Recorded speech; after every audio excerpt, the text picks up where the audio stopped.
minutes or so a week of faith, hope, and love for the modern Christian.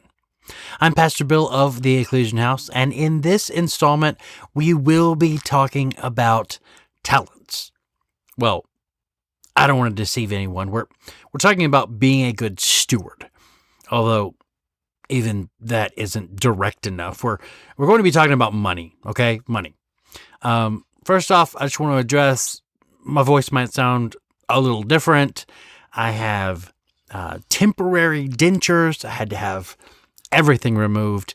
Pastor Nooms has been filling in on the podcast for the last 4 episodes. He's done a great job. I've highly appreciated that. He's taken the main role on our Sunday night live Church Online. I've really appreciated that.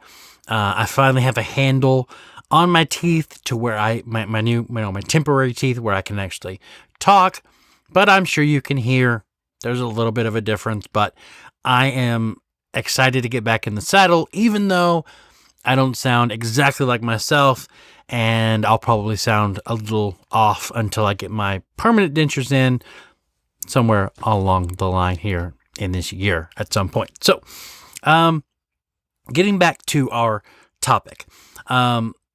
So far in 2021, we've been relaying the basics, and this week is part of that series where we're talking about those basics again, and just kind of getting the first layer of that put back in line before we move on to other things in the rest of the year. Just get everybody on the same page again. In week 1, we talked about the Sabbath, the importance of having a weekly Sabbath, and really the practicality of it. I mean, we're human beings. We need rest. You work 6 days, you take a day off, and we talked about, all the ins and outs of that. Week 2 had us looking at tithing. You give 10% of your increase, and you give that to God every week. You make money, and then you give God 10% of that. And week 3, we focused on living the Berean lifestyle, taking ownership of your own study of the Bible, and not believing everything we hear taught until we prove it ourselves. In week 4, we talked about what God called prostitution, betraying our first love by trading our hearts to idols, including perhaps certain aspects of religion. Which brings us here where we're going to talk about money. Now, as a general rule, I only talk about giving or tithing once a year, more if the Spirit prompts, but I firmly believe that it's the Lord who provides for ministry, both ours and others, and He'll prompt your giving if He wants to provide for a ministry through you.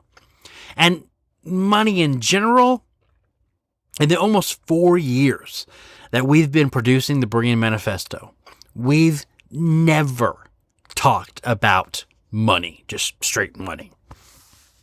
Now listen, I don't want your money. And I feel like there are great resources out there to help you manage your finances correctly, and more or less that kind of thing should be left between you and God. So we're not talking about money as a plea to try to get you to give. So that's not what's going on here. And I don't want you to feel pressured in that way. There are a lot of resources that can help you, tell you where to spend your money, what to do with your money, but that should really be between you and God, where and to whom and how much and all of that. However, I won't deny the prompting of the Holy Spirit. So here we are talking about money. Now, I think we beat around the bush. There you go. That's the right phrase. Enough. So, amongst other things, I said we were going to talk about being a good steward. And a lot of people don't really know what that is. A steward is someone who is given something of value to take care of and protect until the rightful owner can assume or reassume responsibility and control. Let's read a parable from Matthew chapter 25, where Jesus talks about three servants who are placed in positions of stewardship of different amounts of money. The parable itself, considering verse 30, may very well be talking about religion and the gospel, but the concept is sound, and we can use it and apply it at face value concerning money, finances. In Matthew chapter 25, verses 14 through 30, Jesus says, "For it is just like a man about to go on a journey. He called his own servants and entrusted his possessions to them. To one, he gave 5 talents, to another, 2 talents, and to another, 1 talent, depending on each one's ability. Then he went on a journey.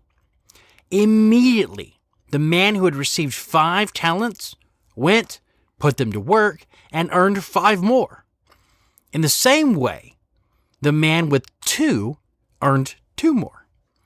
But the man who had received 1 talent went off, dug a hole in the ground, and hid his master's money.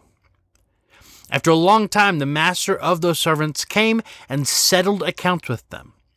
The man who had received 5 talents approached, presented 5 more talents, and said, 'Master, you gave me 5 talents. See, I've earned 5 more talents.'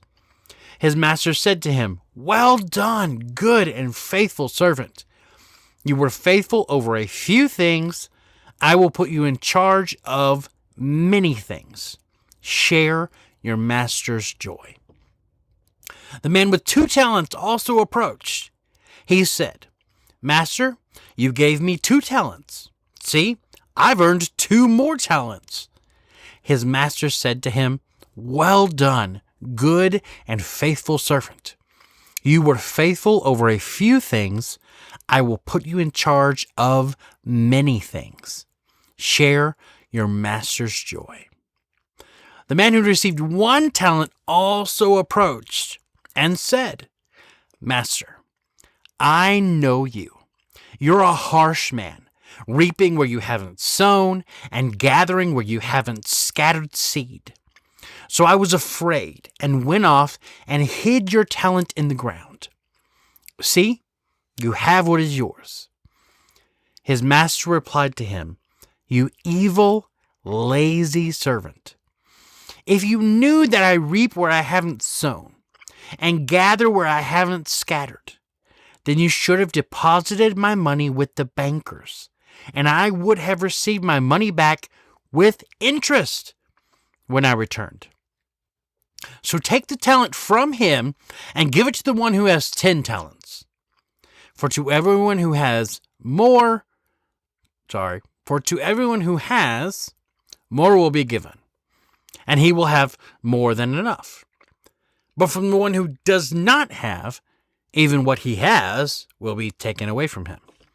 And throw this good-for-nothing servant into the outer darkness, where there will be weeping and gnashing of teeth.'"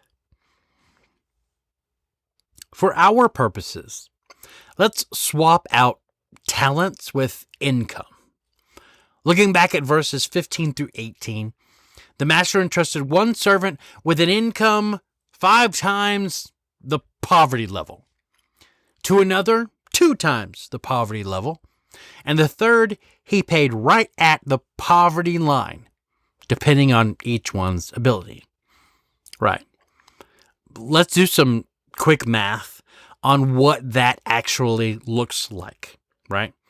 The current poverty level line for an individual in the United States is $12,760 a year.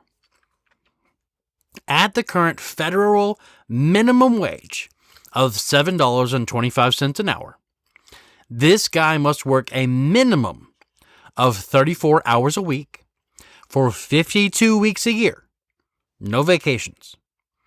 So, already, this guy is treating his employees better than most employers in the United States. Most minimum wage jobs in the U.S. won't schedule you more than 29 hours, so they don't have to offer you health benefits. Effectively, that prevents their employees from getting out of poverty and at the same time from having affordable access to a doctor.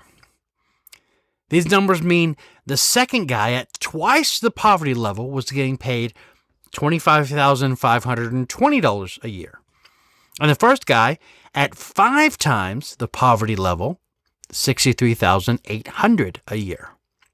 So none of these guys are getting rich in their day jobs. It's just not what's happening. So then the master goes on a journey, and immediately the man who had an income 5 times the poverty level went, put his finances to work, and doubled what he had been given. In the same way, the man with 2 times doubled what he had been given. But the man who had finances right at the poverty line went off, dug a hole in the ground, and hid what he had. There's this mindset, right? There's this mindset there. Are we living a mindset of the poverty line, regardless of how much we have? We talked about those first 2 guys. They're not getting rich off this money, but they have this different mindset. And notice the only difference between the 3 servants is the amount they were earning based off their ability. It doesn't say anything about any of them being lazy or wasting their time and money on vices like drugs or alcohol or gambling or temporary companionship or what have you.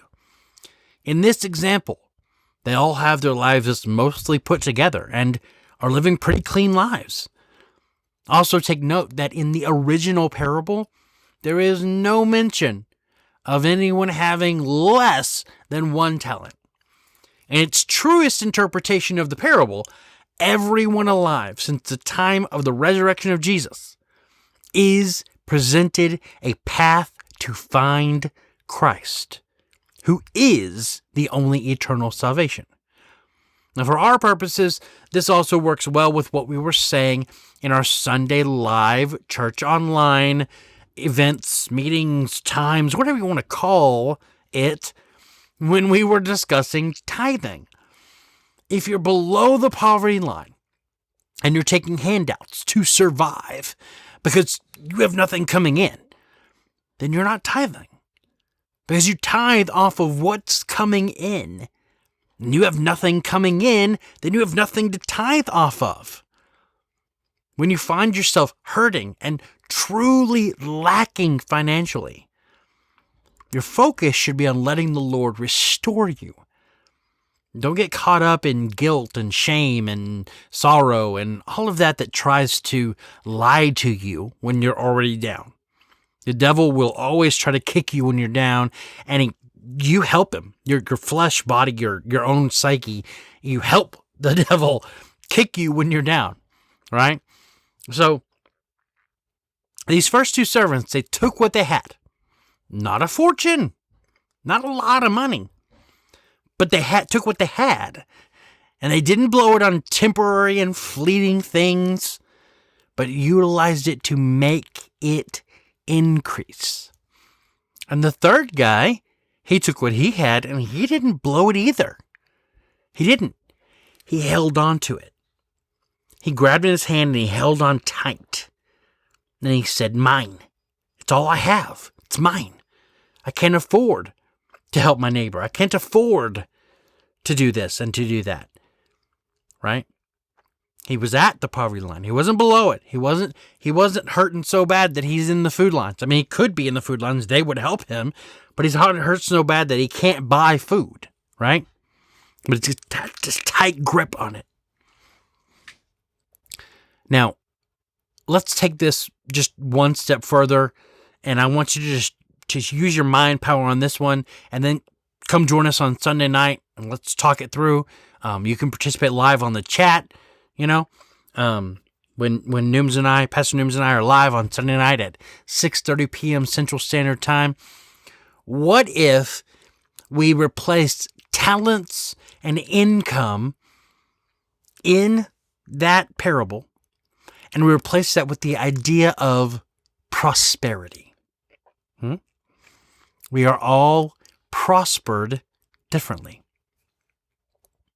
And prosperity isn't limited to income or finances and money at all. We're talking about not only finances, but health, relationships, talent, giftings, and charisma, and all these things. The list goes on and on and on as far as what makes up prosperity, right? We've talked about this before. I consider part of my prosperity being my wife and children. Just having that relationship. When I have that relationship and they're happy to see me and I get to spend time with them, I'm prospering. Now, the point is that whether you are talking about talent or income or finances or prosperity, the concept is to use what you have to improve the world around you. Be a good steward of what the Lord has provided you. That doesn't mean holding on to it. That means using it.